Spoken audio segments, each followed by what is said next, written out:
L के मर जाने के बाद मुझे लगा था कि मैं आज़ाद हो चुका हूँ।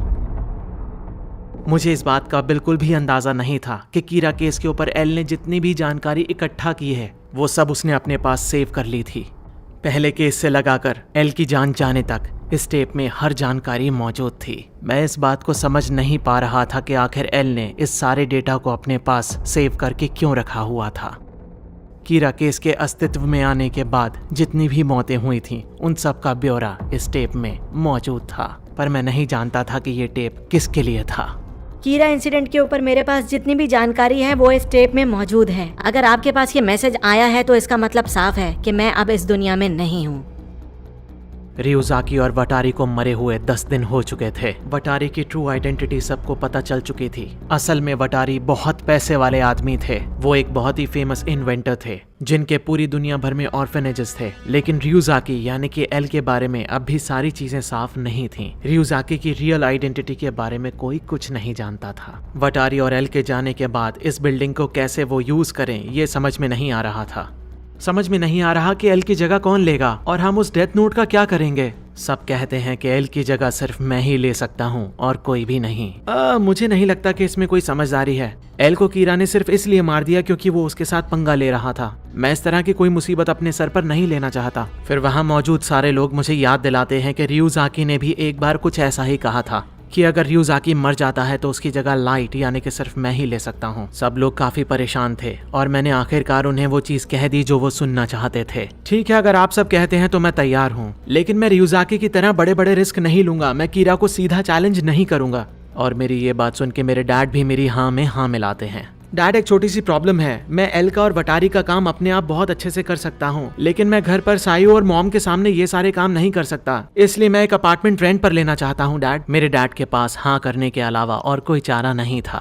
सबके बीच में अब भी एक सवाल बरकरार खड़ा था और वो ये था कि डेथ नोट के साथ क्या किया जाए। फिर मैं सबको एक आइडिया देता हूँ कि हमें डेथ नोट को छुपा देना चाहिए। उसके बाद सब सहमति बनाते हैं कि ये काम मेरे डैड करेंगे। मुझे मेरे दिल में खालीपन महसूस हो रहा था, लेकिन मैं अंदर ही अंदर बहुत खुश भी था। मुझे उस कमरे में हर तरफ एल नजर आ रहा था। मीसा और मैं डेट पर जाते हैं, लेकिन मैं कहीं खोया हुआ था और ये देखकर मीसा मुझसे सवालात करने लगती है। मेरी बात सुनो मीसा, मैं सोच रहा था कि क्यों ना हम लोग लिव इन में रहने लगें। मैंने एक जगह रेंट पर ली है और मैं चाहता हूँ कि हम साथ में रहें। मेरी ये बात सुनने के बाद मीसा फूली नहीं समाती। मेरी बात सुनो लाइट, आखिरकार एल मर चुका है तो अब तुम खुश तो हो ना? हाँ, मैं खुश हूँ। एल के मरने के बाद दुनिया में मजा नहीं रहा, अब तुम जियोगे कैसे? कहानी अभी बाकी है मेरे दोस्त। अब से असली काम शुरू होगा रियोक, नई दुनिया बनाने का। एक ऐसी दुनिया जिसमें अपराध नहीं होगा। अब मेरे मंसूबों में मुझे कामयाब होने से कोई नहीं रोक सकता। अब मैं वो सब कुछ करूंगा जो मैं हमेशा से करना चाहता था।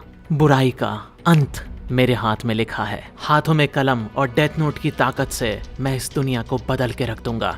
सुबह शाम दिन रात हर वक्त अब सिर्फ अपराधियों की मौत की ताबीर मैं लिखूंगा। दुनिया भर से अपराध और आतंक को खत्म करना ही अब मेरी जिम्मेदारी है। मुझे कोई भी ऐसी चीज नहीं छोड़नी थी जो मुझ तक पहुंचकर मुझे खत्म कर सके।